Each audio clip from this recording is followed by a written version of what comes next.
It's the story of 6 or 7 people that saw what the entire world could not see, the impending economic collapse.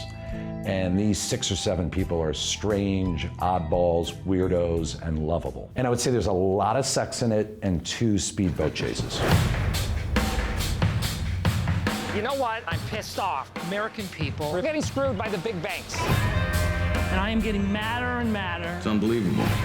Then this guy walks into my office and says, "There's some shady stuff going down."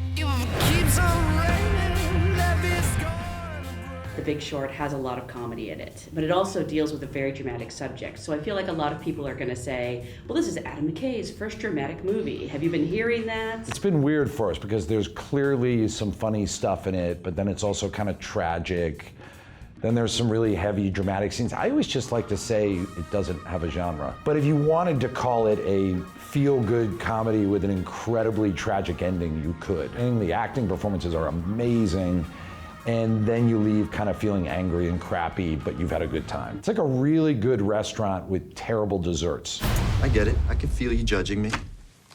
That's palpable. Can we talk about the choice to break the fourth wall? I mean, we sort of realized with this movie, it is thick with information. We also realized like a lot of people find finance and economics kind of boring, or they think they're not smart enough for it. So right from the beginning, I was like, there has to be a way to have a conversation here with the audience. And it just felt like this book kind of lended itself to that. So as soon as that idea clicked, that's when I really knew this was the movie to do it with. How can the banks let this happen? It's fueled by stupidity. But that's not stupidity, that's fraud.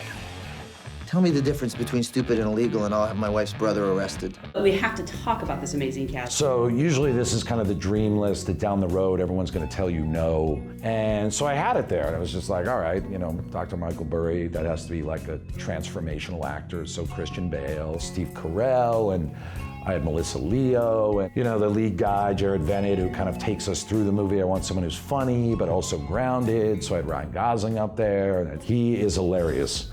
I found that out through a meeting with him at my office. He left and I was like, you gotta be kidding me. That guy is crazy funny. He loved the fact that I will open up the script for improv a little bit. And you know, there's a moment in the movie where he screams, I'm jacked to the tits. And that was him just improvising and trying stuff. I mean, seriously, I feel like I'm financially inside of you or something. Okay.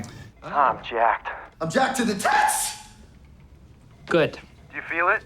No. And so it came time, I turned the draft in and I just told Paramount, I go, can I send it to my dream cast? And they were like, well, who's your dream cast? And I told them, and they basically laughed and were like, knock yourself out. And then they just all kept saying yes. And it was like, oh my God, I think we're making this movie. It's the most obnoxious story ever for any writer because never does this happen and it'll never happen again. You usually get your second, your third choice, and you end up getting brilliant people out of it. And then when Brad read it as a producer, he's like, I want to play something. So yeah, insane. I don't think there were any difficult people. I think the most difficult person was Will Ferrell when he visited set. Broke some equipment, pulled a fire alarm, but everyone else was very cool. And what ended up being the hardest part about either adapting the script or making the actual film? The biggest question was, will the audience buy this breaking the fourth wall in these explanations? Because I know film formalists, your stodgy film school professors will go, you can't do that. You have to show, not tell. I just was wondering, like, is an audience hip enough to take this leap? I really felt like they were. I felt like 30 years ago you couldn't have done this, but now you can with how much the media is just constantly regurgitating, regenerating, and changing. So going into the first screening, that was the most nerve-wracking thing, and then fortunately, they went for it in a big way. Do you think the movie will change anything? We just want people to realize they can talk about this. They don't have to feel stupid or bored. And you know, the separation between the experts and the real people has just gotten too big, and people need to start challenging their leaders, their journalists, their bankers, you know, they need to be challenged on these issues. Hopefully this movie shows that it's actually exciting, it's actually a little bit fun, it's, you know, it's hair-raising, and most of all, anyone can do it. So if the guy who did Step Brothers did it, then anyone can do it. Thanks for watching Contenders Conversations.